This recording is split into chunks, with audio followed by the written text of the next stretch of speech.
What is going on, everyone? Welcome back to another video. Today's video, it's one I've been excited about. It's one that's been in the planning and in the works for a couple months now, and finally this happened. I was able to be a vendor for the very first time at a local game convention here in Moses Lake, Washington. And this is a video that I'm going to do a recap of how I prepped for it, the thoughts that went into it, the show itself, and the results of the show. It was going to be like a little mini series. I was going to do like 3 videos covering all this stuff, but to be honest, after I finished recording the first video, which was going to be all on the prep, it was a little boring. So yes, it was just kind of mind-numbing sitting there and watching 20 minutes of watching prep for a show. So I'm just going to dilute everything down and put it all into this one video so I can kind of get straight to the point on things and cover all of it. So let's get into it. First thing in getting involved in this show was the preparation, and why did I even do this show to begin with? So first things first, why did we do the show? Well, as you guys know, I've been buying a lot of collections off of Facebook recently, which means I've added a lot of games to my collection. It's been great. I've added tons of stuff. The downside is I've also bought a lot of stuff that I do not need for the collection, or stuff that I'm not collecting for, or doubles. So stuff has piled up all over my floor, and it's time to get rid of it. I get sick of listing things on eBay. It's tedious, and this opportunity presented itself for me to be able to become a vendor and sell at this show. I figured that was going to be the best way to just try to move a lot of stuff efficiently, low rates, and just get things moved and get my floor cleared up. And if nothing even moves, I'll have stuff boxed up and out of the way and off to the side into another area where it's not on my floor anymore in my bedroom. All right, first thing I want to talk about here is kind of the stuff I had to go through when prepping for the show. And just so I can have some background footage, I'll kind of save my pricing strategy till the end of this part. But what's some of the stuff I had to go through? Of course, we had games that were listing, all the games and extra goodies.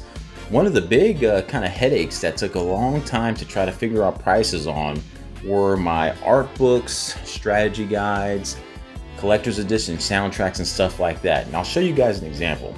So if you've been paying attention, I bought a bunch of soundtracks, collector's edition items from good buddy Garrett, who I've been buying a lot of stuff from, and basically everything was separated. So you see in this bag, I have the soundtrack and the art book that came with the special edition of Trinity Trigger, all in this one plastic sleeving that I did just for convenience purposes, so it could be all in one nice package. Because unfortunately, Garrett threw all the boxes out to his collector's editions. I know, don't curse him. I know it's a bad thing, you shouldn't do it, but unfortunately he was just running out of space and he just had to break things up. So as much as it pained me to find that out, at least we could still salvage some of the goodies from those collector's editions. So it took a lot of time piecing these together and then figuring out pricings for them. It's kind of tough to put a price tag on these because a lot of people aren't selling this stuff separate. Of course, the other thing he had were guidebooks, and this is one that I'm keeping. I'm just showing it as an example. So going through and looking over all the prices for these bad boys. And these are other ones I'm keeping, but I'm just showing the examples. He had these other smaller art books. So I was trying to figure out a way, and this is a big one, but just trying to figure out a way of what to do with the smaller books that didn't have any CDs or anything with them. So as you guys are going to be able to see in the footage in the background is that I had a system where I had all the big guides in a bin, and I would lay them out on the table so people can see the nice guides that had a little bit more value on them. And then I had another box that unfortunately was under my table for most of the show of all the smaller books where people could just look through it, and they were either going to be priced at a $5 section or a $10 section. Again, all of them are under market because some of those $10 books are actually like $20 to $30 books, but I'm putting them in a $10 section. Then the $5 bin could be anywhere from $5 to $10 is what they were normally running at. That was my thought process on those books. I made these cool little makeshift bins for my games to show off because I don't have anything like this laying around my house to sell games. So I made stuff from boxes. My soundtracks and CDs that didn't have matches for books, I put them in their own separate box to where I had price sections for that. And everything you'll see, it's all rigged. Like I made it because, again, I don't have boxes and stuff to sell these things like a professional does it. So I did what I could. So as you guys know, one of the big things in prepping for a show like this has to be your pricing, going on price charting, seeing where the market is for items. Now, the benefit for me is everything that I have has already paid for itself, and everything on the floor is basically free for me. This is all extras that's free that I have no money into. I've already sold off stuff that already paid for these lots of stuff I had. This is just all the extras from the lots after I broke even. So I have the benefit of being able to list things really cheap and at good rates. The other sellers who were there though, they have stores and rent and stuff they have to pay. This is kind of like their livelihood and the businesses that they live off of. So they have to charge a premium for some of their items.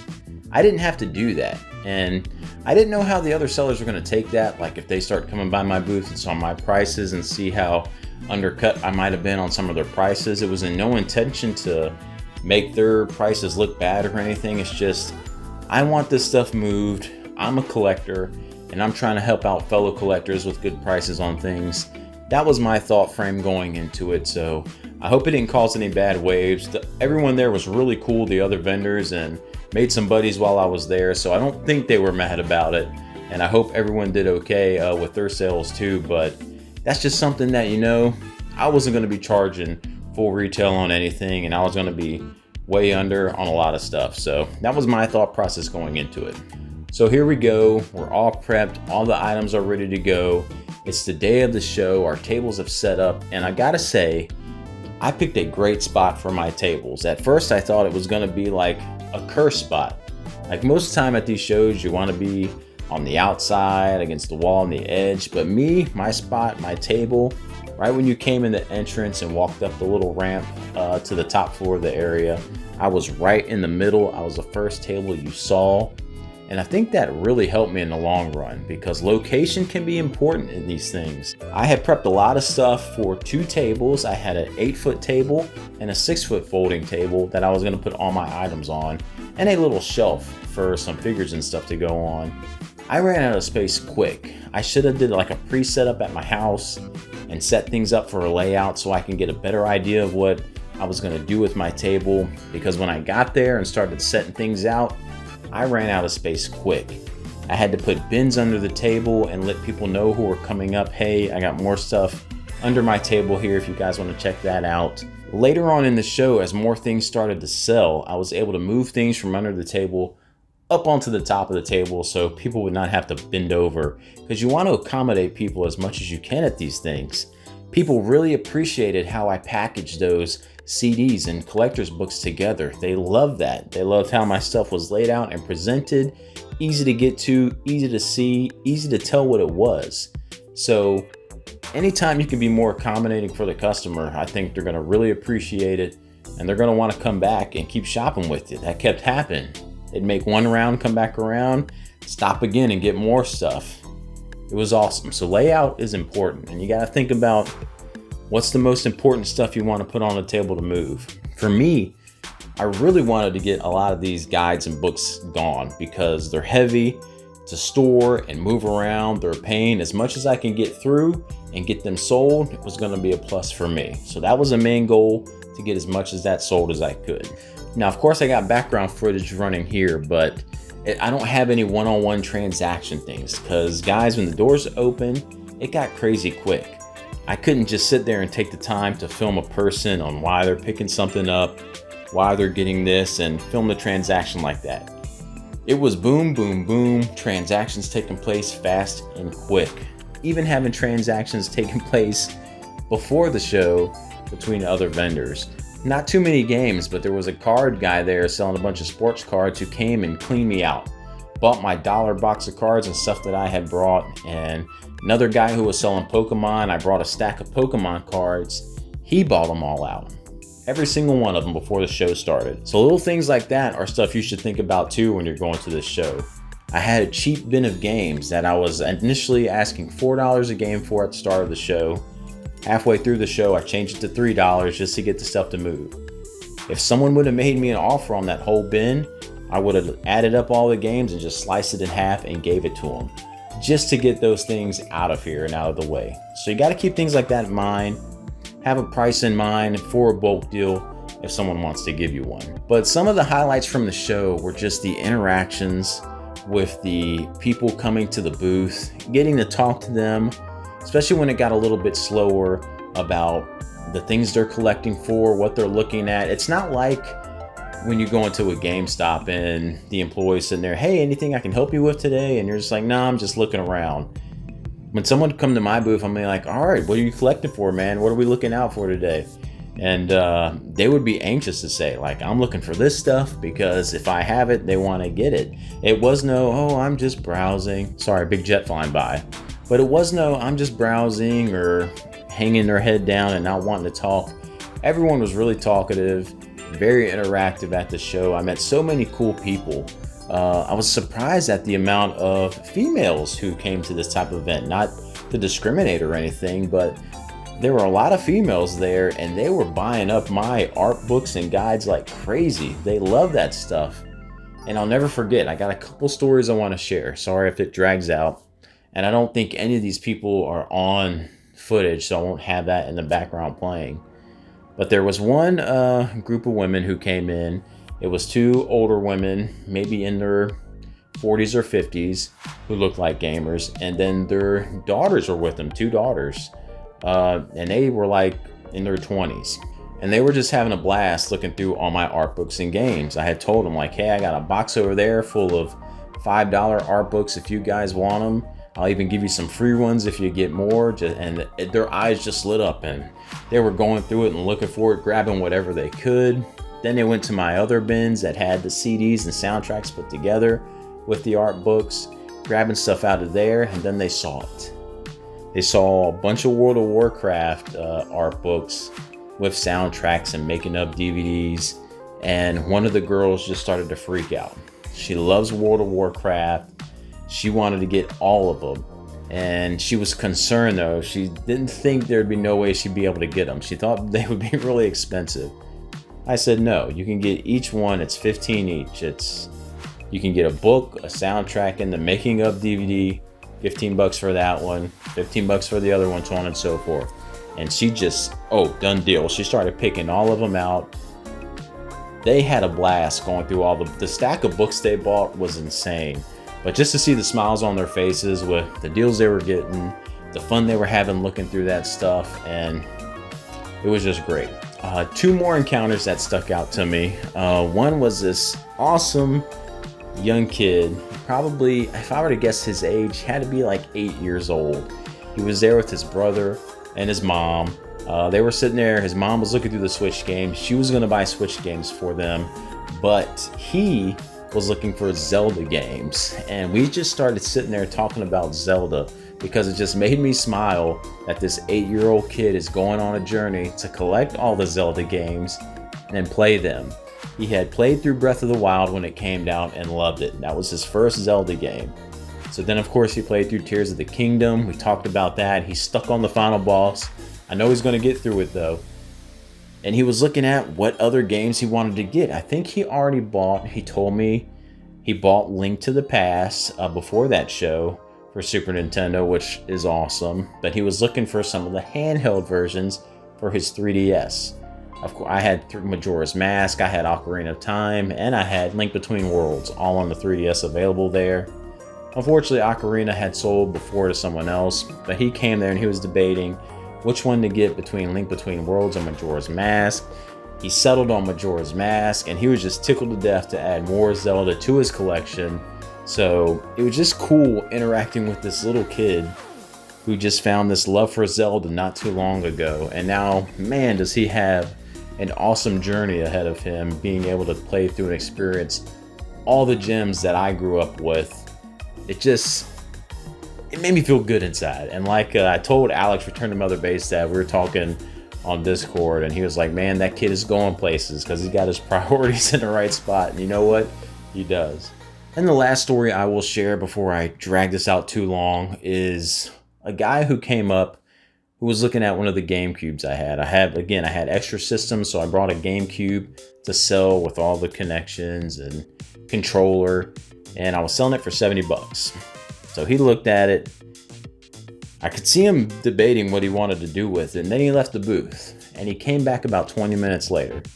And he's looking at it again. He's like, hey, is there anything wrong with that? I was like, no, man, system works great. Cleaned it up, tested it. It works great. So he's like, why is it so cheap then? That doesn't make sense. It's like, what do you mean? He's like, well, there's another guy there asking 120 for the same thing, and you're asking 70. I was like, listen, man, I'm not going to judge anyone else's pricing, but I'm a collector, and this is just an extra system. I got a great deal on it, so I want to give other people a great deal on it. I'm not trying to swindle anyone. This is what I think they should be selling at.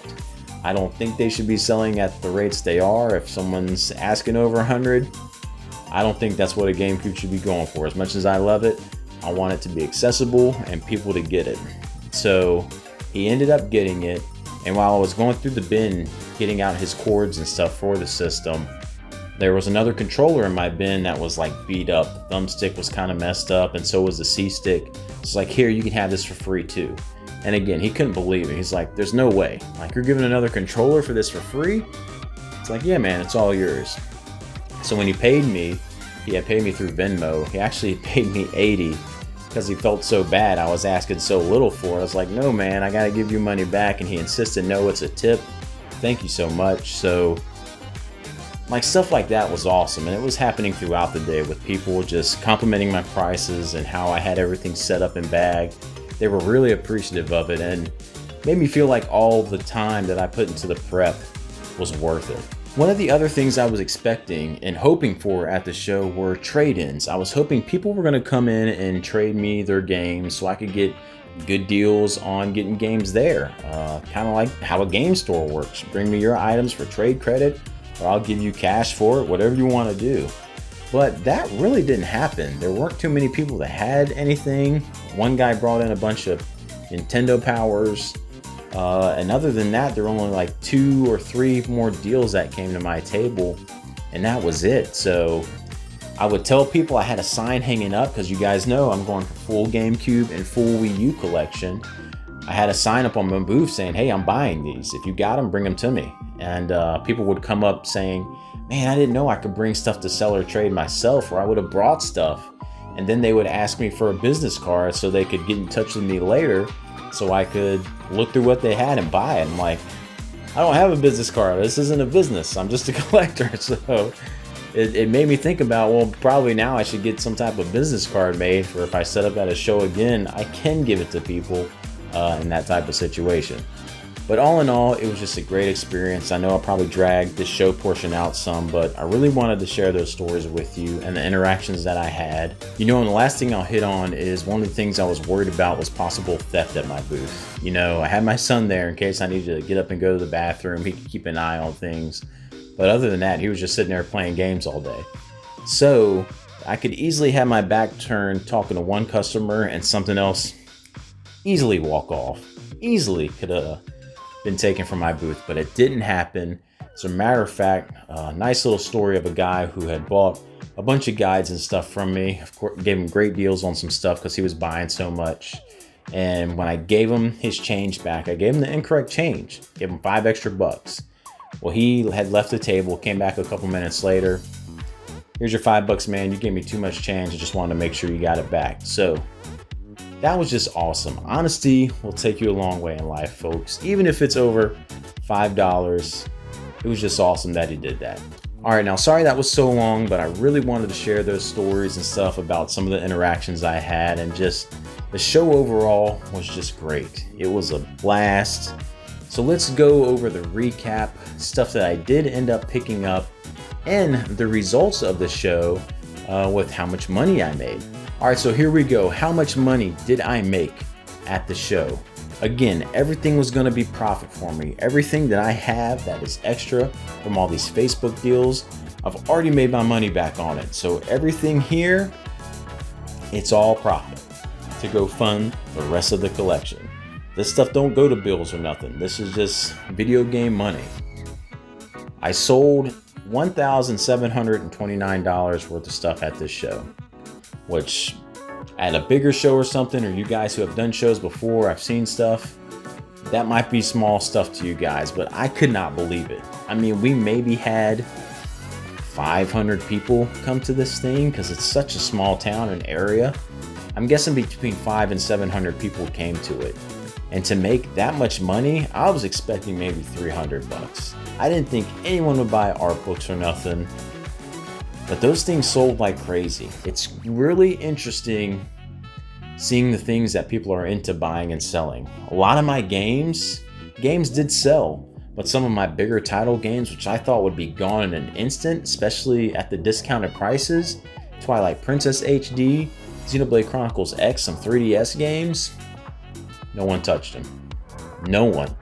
But these art books and guides and stuff, people went crazy over. So that was a big shocker. So 1,729 bucks is what I made there. But of course, I spent a little bit of money. So the total profit that came home with me was 1,429. So I spent right around 300 bucks in items while I was at the show.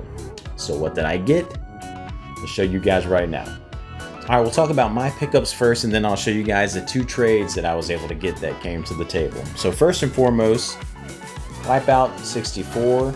This is like the 3rd kind of system I'm going for. It's not priority, but GameCube, Wii U, they're kind of off to the side. If I see good deals on 64 stuff come up, I snatch it. All right, another thing I'm kind of targeting is some Xbox 360 exclusives before the prices go crazy with how the Xbox Live and everything goes down on that. One of the cheaper ones here is Warhammer Battle March. Snag that. Then, of course, we had to add to the Cube collection. Not a lot there at the show to get. No Wii U stuff that I needed was at the show, but the little bit of Cube stuff, here we go. Matt Hoffman's Pro BMX 2. Tiger Woods PGA Tour 03, Harry Potter and the Chamber of Secrets, and this actually has the Game Boy Advance game in it as well.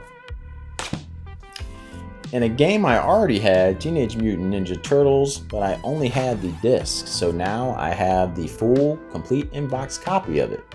Alright, now into the first trades that I did. Guy came and was wondering if I would take any trades. I said, sure, I've been trying to get him all day. He had a Game Boy Advance and a bunch of Game Boy Advance games, but he only had one game he wanted to trade, and that was this one. Pokemon Leaf Green on the Game Boy Advance. Now again, I'm not really a store, so I didn't know how I should work the trade stuff. Of course, I want to kind of come out in the end, but I want to give him a good deal too. And from what I looked up, these go from like 90 to 100. So I told him, how about 65 in credit? And he said, sure. Like he would take the 65 in credit. He got a couple games. He couldn't find enough games to fill the 65, so I gave him cash to make the difference. So 65 bucks for the Pokemon Leaf Green for the collection. And the big one for myself, complete in box, Legend of Zelda, Link to the Past with the map and everything in it. This one presented itself to me early in the show. It's by a guy who I know locally who's a collector. He's going for full Super Nintendo and NES set. And he has a couple extra Link to the Past complete in box copies here. And he brought this to the show to see what he could get for it. He first came by my table and wanted to do just 140 cash for it. It's like, man, it's too early in the show. Come back later and we'll see if we can do something. So he ended up coming back and I offered him, because I had a Super Nintendo game he wanted, just wasn't with me at the show. I offered him a Super Nintendo game and 120 in cash, and that's what the deal was on. So for 120 in cash and that Super Nintendo game, I got a complete in box copy for Link to the Past. Can't believe this is in my collection right now, but at that price, I just had to jump in on it. See, that's the stuff I was looking forward to. Getting great deals like this coming to the table from other collectors who are trying to help out another one. So awesome deal. And Logan, if you happen to see this, thanks for the deal, man. And now the biggest pickup of the show by size. You guys won't believe this. I'm going to cut to some other footage that I have recorded up to show you guys, but here you go. All right, you guys ready? Here's the massive pickup we got. A huge Luigi's Mansion 3 display piece, store display. It almost touches my roof. This thing is massive. It's taller than me. It is incredible. Yes, folks, that actually happened. The story behind this item, this Luigi's Mansion massive standee that's taller than me. It is huge. It spreads wider than my wingspan. Guy who was selling at the show had posted it in our text group saying he was going to be bringing it if anyone was interested in it. I posted on that thing that was sick looking. Other people thumbed it up, but no one really was wanting it. I forgot about it because the show got so crazy. So about 2 hours into the show, I went to his booth. I was like, hey man, where's the standee? He's like, oh dude, it's out in my car. Now in his listing, when he showed it to us, he said he just wanted $150 for it, which by itself is a great price. But when I went to his booth, he's like, listen man, I'm about to leave here soon, so if you want it for $100, you can take it. I was like, man, let's go look at it. So we go out to his Jeep. I'm checking it out, and then I'm just thinking in my head, but I'm thinking out loud. I'm like, man, I'm probably going to be moving again in a year. Where am I going to put this thing? Do I want to transport it and risk damaging it across the country? Like, I'm saying this stuff out loud, but I'm really thinking about it. And I can't set it up while I'm here. I got no room in here for it. It's just going to be tucked in a corner somewhere. And even if we move, I'm going to need like a full-on basement so my wife will let me display this thing somewhere. So it's just, it was something that was so nice, but really, realistically, what am I going to do with it? And while I'm sitting there, he's like, listen, man, $80, get it out of my car.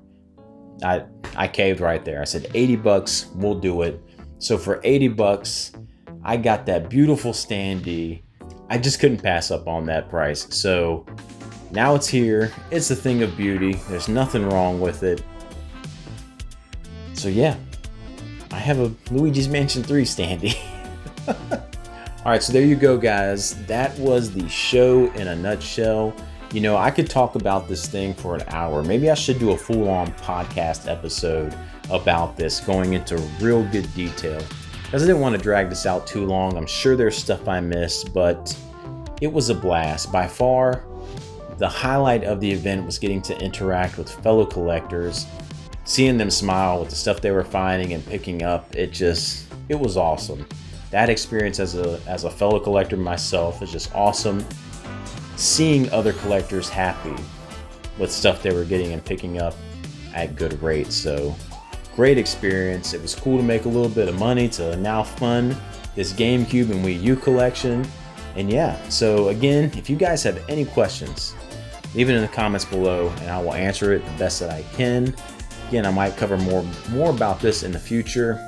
There's an opportunity coming up in April where I could have a chance to do this again. So maybe a part 2 to this could come out and take what I've learned and move it into my second ever showing. So until then, I appreciate you guys watching. Thank you so much. I'll catch you in the next one.